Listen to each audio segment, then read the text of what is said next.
We're back, and I just wanted to kind of clear some of that stuff up. So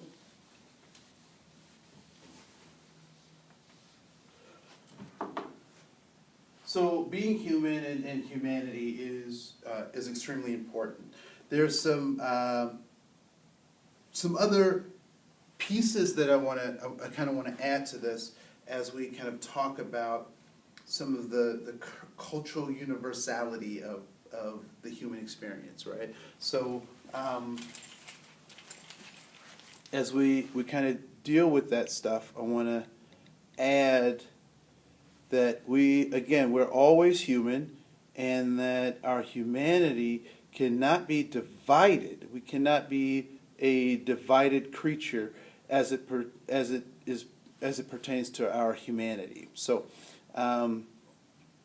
those things become extremely important for us to realize and recognize. So we are always human, and that our humanity is foremost and paramount, right? So one of the things that I want to talk about is this concept of authentic humanity versus this kind of pseudo-humanity or this false humanity.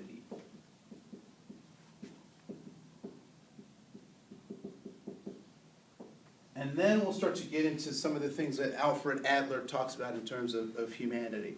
So there is this authentic humanity, and then there is this false humanity. And I'm going to flip over here to my notes to get the best illustration of this point out of my notes. So if you don't mind, I'll just kind of flip through. Find that part.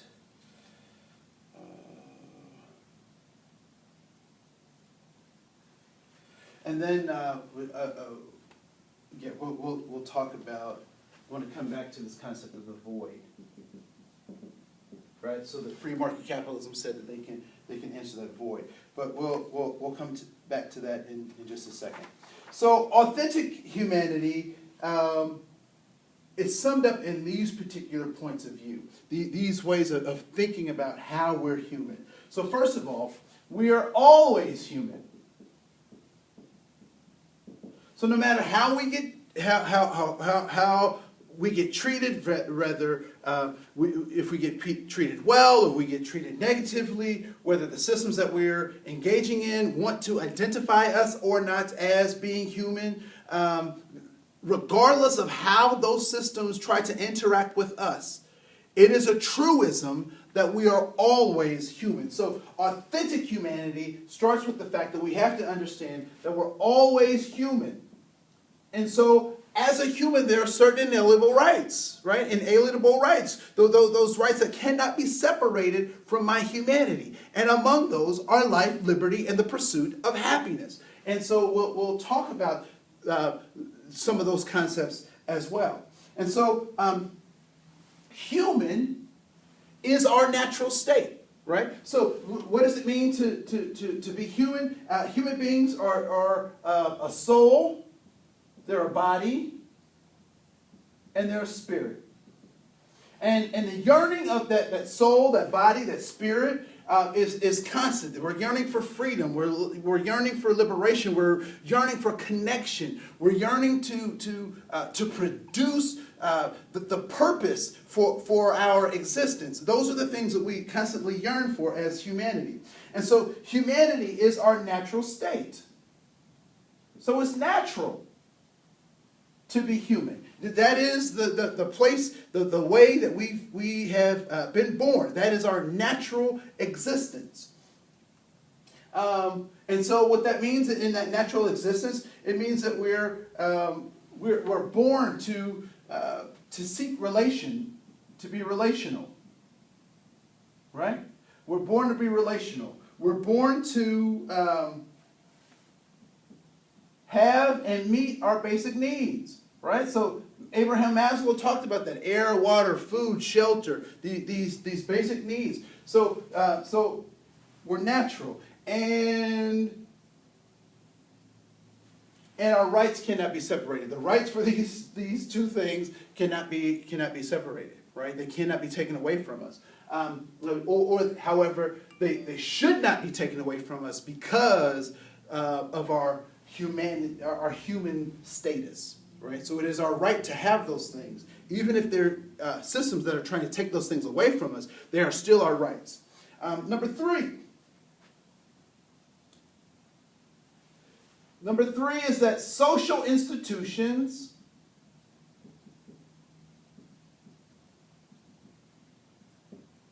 offer false humanity. That social institutions, by their nature, do not offer authentic humanity. They offer pseudo-humanity or false humanity. And we'll talk about that. We'll talk about why that is in just a bit.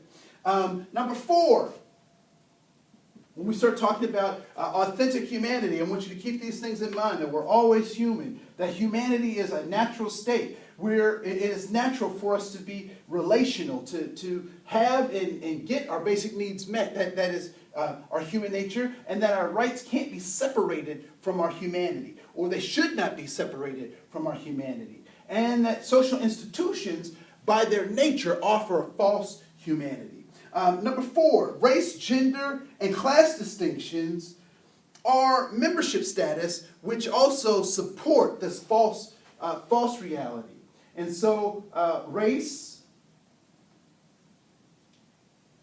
gender roles, and class distinctions have nothing to do, or not related to our humanity, or should not be considerations for our humanity. I am not less human because I am a part of some nation state's definition of race, or that I have been born without my choosing into a particular gender group, thus being subjugated because of a decision that I did not make myself, or that because of the nation state's class system, its hierarchy, that I am subjugated or less human.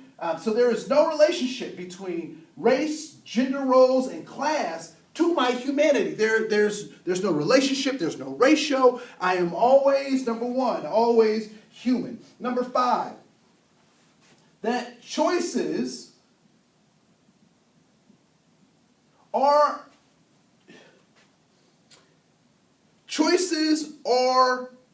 rationalizations for the disappropriation or misappropriation or the inequity of power structures. So choices, or the ability to make choices, is inauthentic humanity. Now, I know that's a hard thing to think about, because we really pride ourselves, particularly in the West, on giving people choices. But unfortunately, the choices that we typically offer people are not authentic choices, right? So what societies do is they offer certain kinds of choices to provide, to direct certain types of behavior. Right? So, for example, you have the right to smoke. You have the right to smoke. You have the so-called freedom to smoke.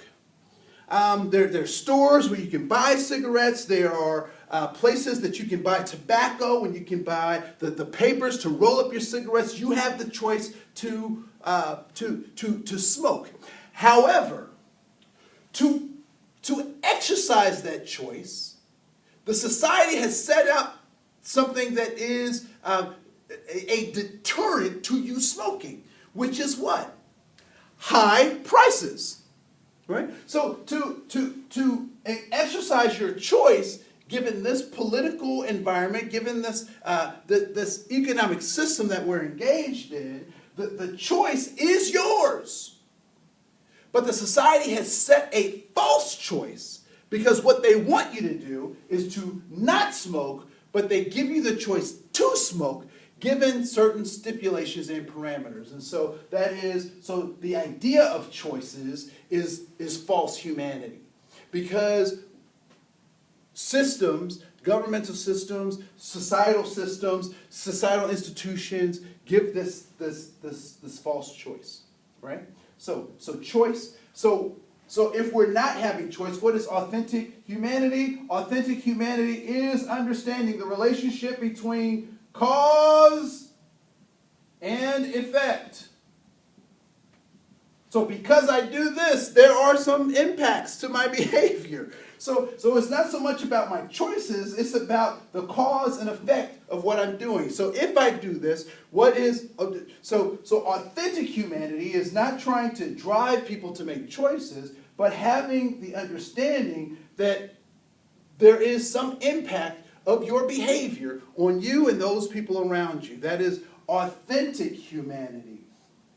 Point number 6 about authentic humanity.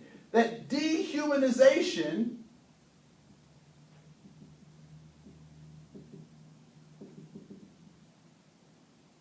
the understanding of trying to get you to believe that you are less than human, the process of trying to get you to believe that you are less than human, the process of trying to get you to believe that you are less than human is an illusion.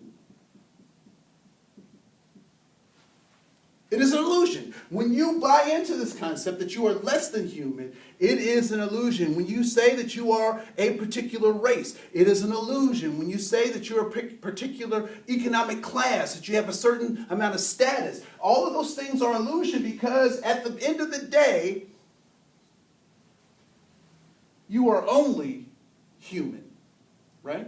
So as many riches as one can accumulate, as many degrees and papers and success, at the end of the day, you're going out of this world the same way you came in, and that's by yourself. Hopefully you'll be clothed. But you so this process of dehumanization is an illusion. Point 7.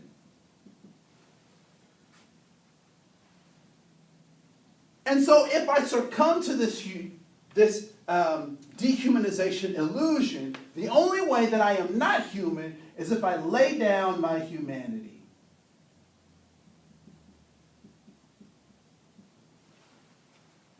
If I make the choice to not act in the best nature of human, or in the best nature of a human being, if I'm not practicing being human, then the only other choice is for me to act like an animal.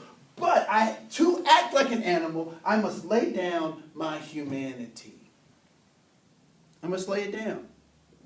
And so one way that I might lay it down is that I don't take responsibility for the cause and effect of my life, right? So people sometimes refer to men's behavior as problematic, and you'll hear people refer to men as if they were animals, or talk about them as if they're animals. Well, part of the reason that they do that is because someone along the line has forgotten about the cause and effect, and that we're always human. And so if I don't believe that I'm human, then I won't act like I'm human. And if I don't act like I'm human, what am I acting like? I am acting like an animal. Now, I will say that I find it very interesting that as I was growing up, and we looked at the people in the neighborhood, and we looked at the folks around us, the language that we used to define ourselves was very telling about the times we were growing up in. And so, you can lay down your humanity. The interesting thing about that, though, is that you can pick that humanity back up, right? So what are some ways that we know that people have laid down their humanity? We have things like wars. War is people not living up to the best that humanity is, but they're laying it aside to say, my belief, my seek to keep my way of life going is so more important than yours that I'll lay down my humanity and I'll kill you to get what I want. And so when we talk about laying down humanity, when people forget, they fall for this illusion, they riot. They commit suicide when people have forgotten what is true and good about them, the thing that they have purpose and power, that they can do things. When they fall to this dehumanization illusion, they lay down their humanity and they do some of those things. We also understand that depression is a way. When people succumb to post-traumatic stress, right? When we've pushed people as far as they can go and they snap either emotionally or mentally, we've created an environment where it becomes oftentimes easier to lay down my humanity than to actually struggle with it and keep it intact. Anger is another way that we lay down our humanity. We act against our best nature. And number 8, that false humanity, this idea of false humanity,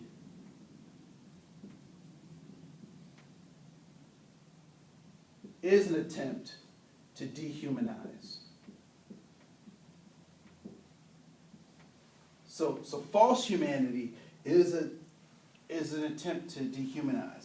And so let's talk a little bit about what false humanity is. So when I say false humanity, what is that? Well, we know that authentic humanity is these things, and so false humanity is, here are a few things that false humanity is.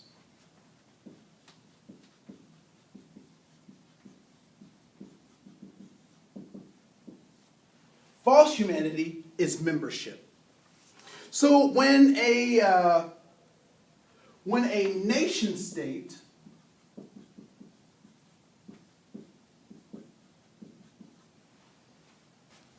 has members, its members are declared to be human. Look at the current debate about immigration in the United States. Look at the current debate about what goods, services that people should have access to. Think about the debate around healthcare, voting rights, all of these things, right? So there are certain things that members get that non-members don't, because the nation state is offering false humanity as a status of their participation in that nation state, right? So when a nation state offers this false humanity, we get products of that false humanity, such as the concept of race. Race is false humanity that is given by nation states as a product of membership. So because, and this is how this starts to work. In the United States, I am African American or black. However, if I was in South Africa, I might be colored because I'm not an indigenous African in Africa.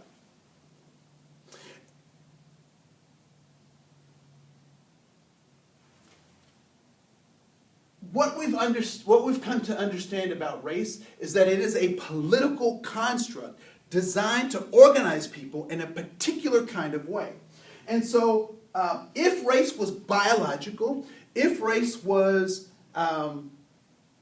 anthropological, meaning that I could look at an artifact and say this came from this particular racial group and this belongs to this racial group, or back to biology, if I could look at this particular gene and say that no other human beings have this gene except for this particular group of people, then I could come and say that race is a thing. And race should be, if race is biological, if race is anthropological, whatever a person's race is in the United States, it should be the same as it is in Egypt. It should be the same as it would be in Guam. It should be the same as it would be in Siberia. So all of this concept of race should consistently show up the same over and over and over again, no matter where people are. But in fact, that is not the case. That race is a condition of membership, which is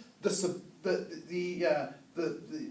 usurping of or the providing of this false humanity. And so because I am a particular race given my nation state, then I get certain membership privileges associated with what it means to be a human being. And so race is false humanity.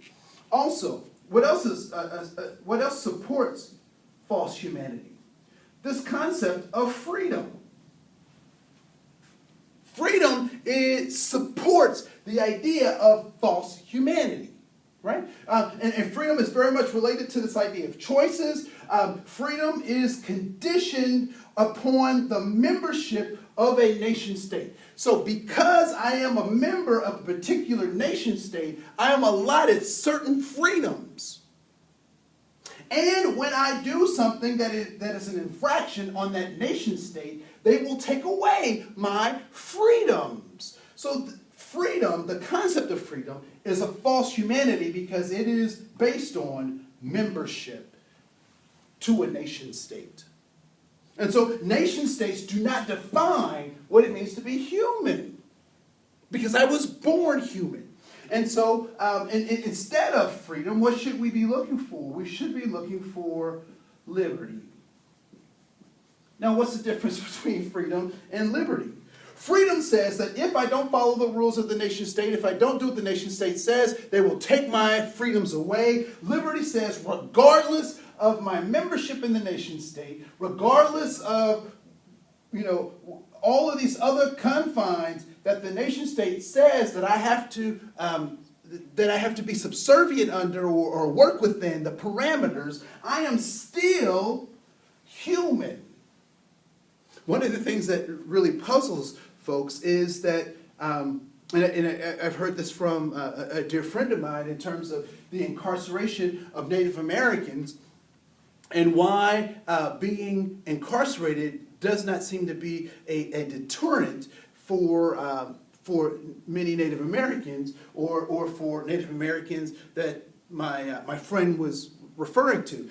And the thing that is very interesting is that my friend was sharing that for many Native Americans, one place is the same as another place. Or another way to say it is that there is no difference between this place and that place. And so whether I am on the res, or I'm in prison, or I'm in this part of the world versus that part of the world, in the grand scheme of things, according to my friend, there isn't much difference. And so if I don't see the taking of my freedom as a deterrent, it's very hard for the system to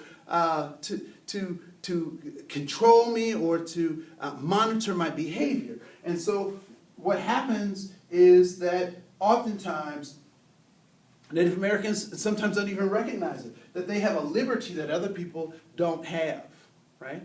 And so this is false humanity. So race is false humanity. Freedom is false humanity. Class, status is false humanity. Because I've been able to accumulate wealth, accumulate status within this nation state does not make me more or less human than anybody else, right? So race, freedom, class, status, and again, gender roles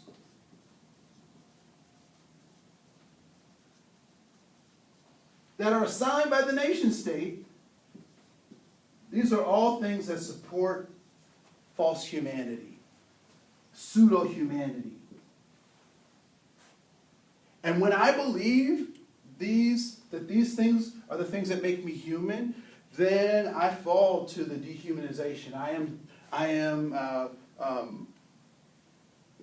become disgusted, I become frustrated with the system, because what I know to be true is that I am always human. I'm always human. But the system doesn't treat me that way because I've succumbed to what the nation state says about me. I find it very interesting. What happens when your enemy defines you? Because when the enemy defines you, they don't use the best terms to define who you are. They use terms that reinforce their status as the defining method of creating your perception, your reality. All right? So we have authentic humanity and we have false humanity. All right? So we're going to take a short break and then we'll come right back and we'll get to the next chapter. All right, thanks.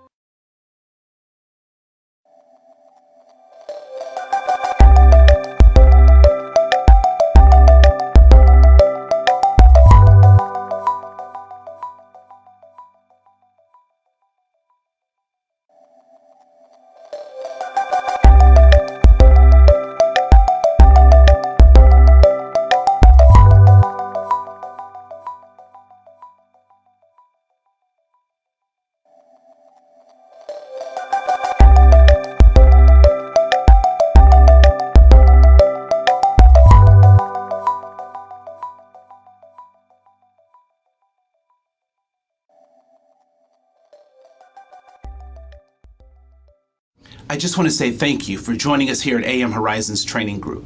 If you have any other questions, feel free to email us, and you can reach me at andre@amhorizons.com. Or you can give us a call at 651-998-9376. We look forward to helping you nurture your seeds of change.